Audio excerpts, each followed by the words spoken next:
समजा एखादा recovery agent दारात येऊन छाती फुगून उभा राहिला ना, तर सगळ्यात आधी त्याला काय करायचं माहिती आहे का? त्याची कुंडली पहिली चेक करायची. तो दारात आला की लगेच घाबरून जाऊन ढेपाळू नका तुम्ही लगेच.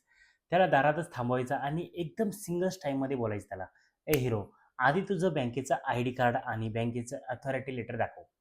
मित्रांनो काय माहिती आहे का? कारण आजकाल बाजारात कोणीही गळ्यात ₹2ची दोरी अडकून आणि तोंडात गुटखा दाबून स्वतःला बँकेचे मालक समजायला लागलेत हे लोकं.